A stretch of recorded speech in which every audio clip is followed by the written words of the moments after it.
আপনি মনে করছেন তাহলে যে মমতা বন্দ্যোপাধ্যায়ের মনেও মন্দির রয়েছে, তারও মনে তিনিও হিন্দুর জন্য উদ্দেশ্য? দিলীপ ঘোষেরা লড়াই করে তাকে হিন্দুত্ববাদী করেছে। আমার নেতারা সংকুচিত মানসিকতা থেকে ভাবছে আমার কি হবে। আরে মমতা ব্যানার্জি হিন্দু বিরোধী একজন, তাতে কোনো সন্দেহ নেই, কিন্তু এখন তো হিন্দু প্রো হিন্দু হয়ে গেছেন। কিছু হয়নি। এই যে আপনি বলছেন যে মন্দির তৈরি করেছেন, আমি কি বলছি, আজকে হিন্দুত্বের চাপে ওনাকে মন্দির রাজনীতি করতে, বিজেপির তো হিন্দু রাজনীতি, মন্দির রাজনীতি বিজেপি করে, ওনারাই বলেন। সেই মন্দির কেন উনি বানাচ্ছেন? আজকে হিন্দুত্বের কথা না বলে পশ্চিমবাংলায় ভোট পাওয়া যাবে না, হিন্দু সমাজটাকে ব্রাত্য করে দিচ্ছে। আমরা রামনবমী করে এসেছি, আমি তো 10 বছরের বেশি করছি, 15 বছর করছি, সে 10 সাল থেকে। রাম মন্দিরের নিয়ে বাংলায় রাম নাই, বিজেপির রাম আলাদা, বাংলায় এরকম শোভাযাত্রা হয় না, অস্ত্র নিয়ে কেন, অনেক প্রশ্ন হতো। দিলীপ ঘোষ তখন বিজেপি করতো না, হিন্দু জাগরণ মঞ্চ করতো। এই রামনবমী শোভাযাত্রা আমি শুরু করি, তখন ছোট ছিল, এখন হাজার হাজার হচ্ছে। আজকে মমতা ব্যানার্জির লোকেরাও রামনবমী শোভাযাত্রা করছে, রামের পুজো করছে। এর চেয়ে নৈতিক বিজয় কী হবে বিজেপির? আজ উনি রাতারাতি যদি করে দেন, তাকে মেনে নেবে হিন্দুপন্থী বলে?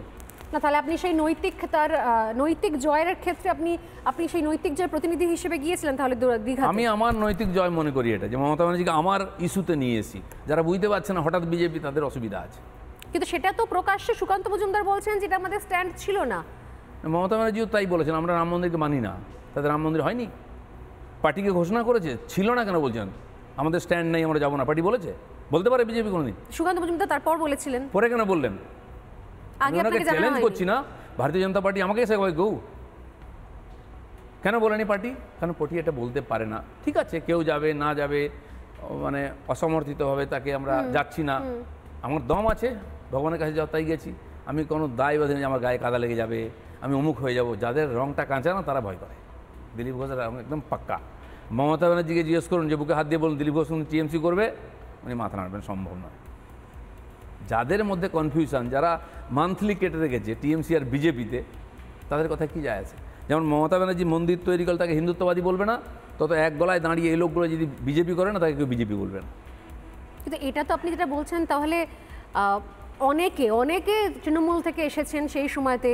আপনি একসময় বলেছিলেন দরজা বন্ধ, আবার আপনিই বলেছেন যে পরবর্তীকালে যে না, দল বাড়ছে, সেক্ষেত্রে লোক দরকার।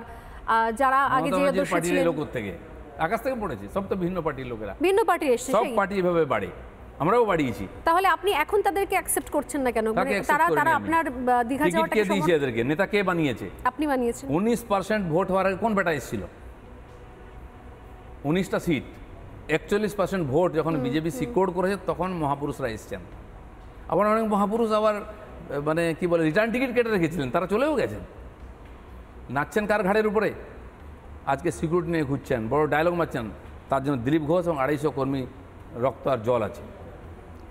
তার মধ্যে অনেকে আছেন এক কোনায় বসেছিলেন, এখন ঝাঁপিয়ে পড়ছেন। কাউকে বোতল পাঠিয়ে দিলে বলে, কাউকে বান্ডিল পাঠিয়ে দিলে বলে দিলীপ ঘোষের বিরুদ্ধে। কিছু যায় আসে না আমার। দিলীপ ঘোষ যা করছে করবে, আগামী দিনেও করবে। তা যদি বিজেপি না করতে, ওকে দিলীপ ঘোষ লোকে হিন্দু হিসাবে জানে, বিজেপির সমর্থক কার্যকর্তা হিসেবে জানে, এই পরিচয় আমার থাকবে শেষ দিন পর্যন্ত। নানা ধরনের কন্টেন্ট দেখার জন্য লাইক করুন, শেয়ার করুন আমাদের ফেসবুক পেজ, সাবস্ক্রাইব করুন আমাদের ইউটিউব চ্যানেল। পাশাপাশি অন্যান্য ব্রেকিং নিউজের জন্য অবশ্যই চোখ রাখুন রিপাবলিক বাংলায়।